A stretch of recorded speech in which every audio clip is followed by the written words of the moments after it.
உச்சநீதிமன்ற உத்தரவை அடுத்து பாசனத்திற்காக மேட்டூர் அணையில் இருந்து நேற்று இரவு 8 மணி அளவில் தண்ணீர் திறந்துவிடப்பட்டது. அணையிலிருந்து வினாடிக்கு 9000 கன அடி வீதம் நீர் திறந்துவிடப்பட்டு வருகிறது. 3 நாட்களுக்கு தண்ணீர் திறந்துவிடப்படும் என்று எதிர்பார்க்கப்படுகிறது. மேட்டூர் அணையில் 9.5 TMC நீர் உள்ளது. அணையின் நீர்மட்டம் 34.80 அடியாக உள்ளது. மேட்டூர் அணையிலிருந்து குடிநீருக்காக வினாடிக்கு 500 கன அடி நீர் திறந்துவிடப்படுகிறது. அணைக்கு வினாடிக்கு 348 கன அடி தண்ணீர் வந்து கொண்டிருக்கிறது.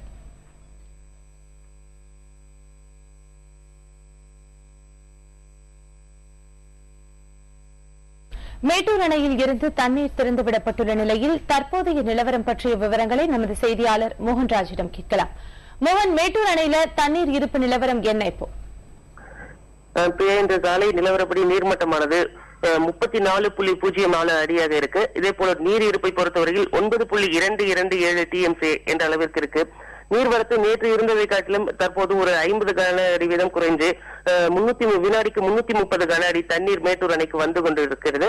இதே போல மேட்டூர் அணையிலிருந்து டெல்டா பாசன தேவை 9000 கன அடியாக இருந்த போதும் கடந்த 24 மணி நேர சராசரியாக மேட்டூர் அணையிலிருந்து 4195 கன அடி தண்ணீர் வெளியேற்றப்பட்டு வருது. பிரியா, மோகன்ராஜ், இப்ப அணையிலிருந்து திறந்துவிடப்படும் தண்ணீர் கடைமடை பகுதிகள் வரை போகிறதுக்கு வாய்ப்பு இருக்கா?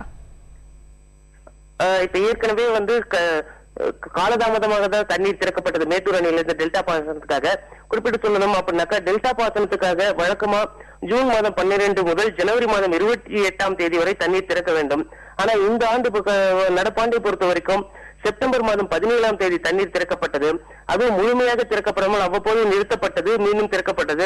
இருப்பினும் கடந்த டிசம்பர் மாதம் முழுமையாக தண்ணீர் டெல்டா பாசனத்துக்காக தண்ணீர் திறப்பானது நிறுத்தப்பட்டது.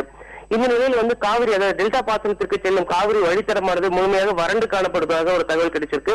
அதன் அடிப்படையில பார்த்திருக்கோம் அப்படின்னாக்கா, தற்போது திறக்கப்பட்டிருக்க இந்த 2 TMC தண்ணீர் அளவானது முழுமையா கடைமடை வரைக்கும் போய் சேருமா, அனைத்து விவசாயிகளும் பயனடைவார்களா அப்படிங்கிறது ஒரு சந்தேகமா தான் இருக்கு. சரண்யா, நீங்க சொல்லும் போது குறிப்பிட்டிருந்தீங்க இந்த ஆண்டு தாமதமா தான் தண்ணீர் திறக்கப்பட்டதுன்னு. குறைந்த அளவு தண்ணீர் இருப்பு இருந்த நிலையில இதுவரை எவ்வளவு தண்ணீர் சாகுபடிக்காக திறந்து விடப்பட்டிருக்கு? பிரியா, சம்பா சாகுபடிக்காக மொத்தம் 135 TMC தண்ணீர் வேணும் அப்படின்னு ஒரு கணக்கிடப்பட்டிருந்தது. இருந்த போதிலும் போதிய நீர்வரத்து இல்லாத, மழை இல்லாத காரணத்தினாலும் கர்நாடக அரசு போதுமான தண்ணீரை தமிழகத்துக்கு கொடுக்காத காரணத்தினாலும் கிட்டத்தட்ட ஒரு 15 TMC அளவுக்கு தண்ணீர் குறைவாகத்தான் சம்பா சாகுபடிக்காக திறக்கப்பட்டது. அதுவும் குறுக்கு அவ்வப்போது நிறுத்தப்பட்டு மீண்டும் திறக்கப்பட்டதுனால ஏற்கனவே திறந்துவிடப்பட்ட தண்ணீரே ஒரு முழுமையான பலன் அளிக்கல விவசாயிகளுக்கு. இதனால ஏற்கனவே குறுவை பாதிக்கப்பட்டது.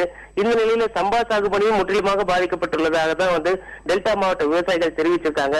இந்த நிலையில தற்போது திறக்கப்படும் இந்த TMC நிச்சயமாக போதுமானதா இருக்குமா என்பதை விவசாயிகள் தரப்பை மட்டுமே கூற முடியும். பிரியா, மோகன்ராஜ், உங்களுடைய தகவலுக்கு நன்றி. மோகன்ராஜ்.